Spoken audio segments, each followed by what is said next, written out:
vicious cycle broken. He shall judge between the nations, and shall arbitrate for many peoples.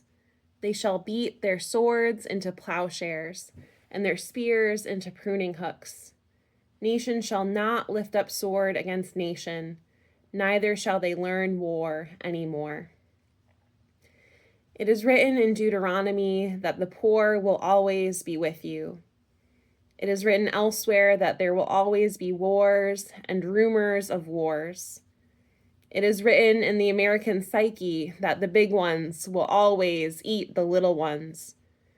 It is written in the hearts of many hurting ones that their situation will always be abusive and exploitative. It is written, and it is believed, and it is lived, that the world is a hostile, destructive place. You must be on guard and maintain whatever advantage you can. It is written and recited like a mantra, world without end. In the middle of that hopelessness, Advent issues a vision of another day, written by the poet, given to Israel midst the deathly cadence. We do not know when, but we do know for sure. The poet knows for sure that this dying and killing is not forever, because another word has been spoken. Another decision has been made. A word has been given that shatters our conventions, which bursts open the prospect for life in a world of death. The poem lingers with dangerous power, even for us, even now. Watch that vision, because it ends in a dramatic moment of transformation. The old city is full of blacksmiths who have so much work to do. Listen, and you can hear the hammer on the anvil.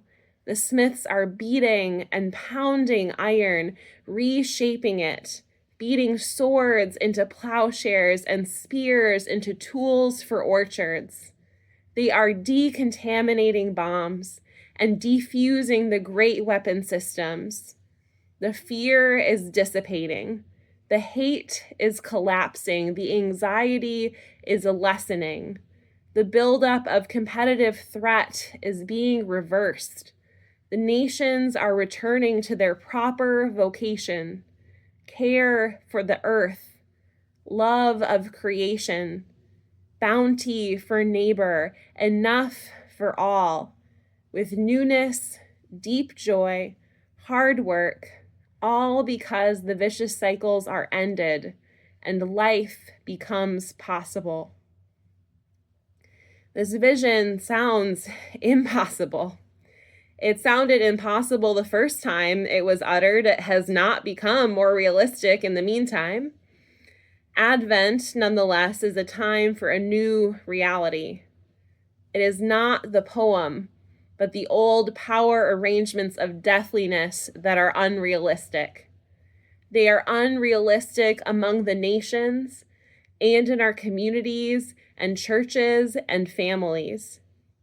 There is a new possibility now among us, rooted in God's love and God's suffering power. Power from God's love breaks the vicious cycles. We have seen them broken in Jesus, and occasionally we have seen them broken in our own lives.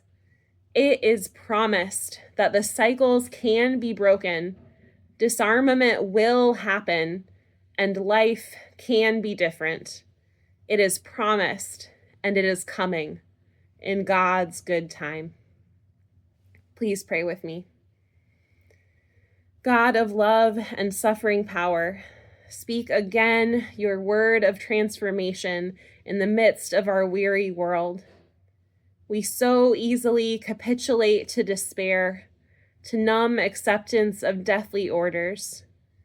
Break the vicious cycles and kindle in us once again a passion for the possible.